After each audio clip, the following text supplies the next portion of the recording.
up to two, maybe 3 months ago, farmers have gone through a horrific, probably 18 months with bad weather, low prices, high costs.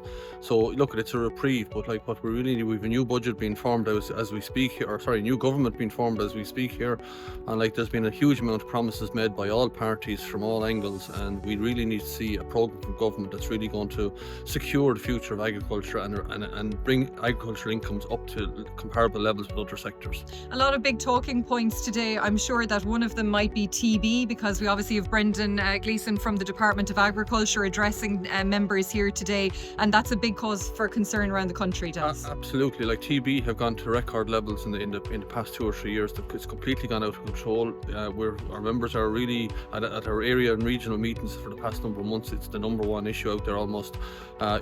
Real frustration there at what's happening on the ground.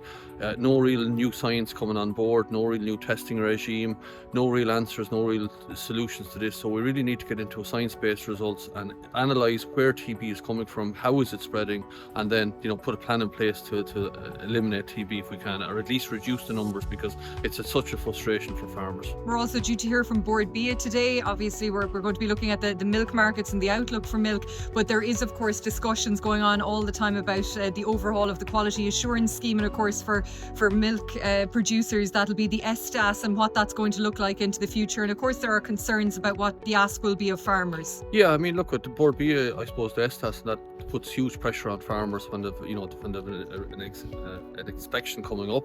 I think farmers are willing to take part in that and comply to all the standards, but they need to see what is returning from the market, and that's why Jim is here today. It comes up at all our meetings. What is Board BIA actually doing for us, and how is it delivering for us? So that's what we need Jim to explain to farmers, the standards and why we need those standards and how they're delivering for farmers. Nitrates will be a big talking point for the next government, Dennis. As you said, water quality is a big issue out there on the ground as well. I'm sure we're going to be discussing that today. Absolutely. Derogation is going to be critical for the future of the dairy industry. Everybody has this vision of derogation farmers being farmers with 300 and 400 cows. They're certainly not. The average herd size in Ireland is 92 cows, and I suppose the issue with derogation, if we lose derogation, how many of those smaller farmers milking 50, 60, 70, 80 cows are going to be non-viable into the future? So that's the importance of the derogation. But we believe water quality will improve. All the measures that have been put in place, some of them successful, some of them not successful, which is another bugbear. If a policy is not working, we believe it should be removed.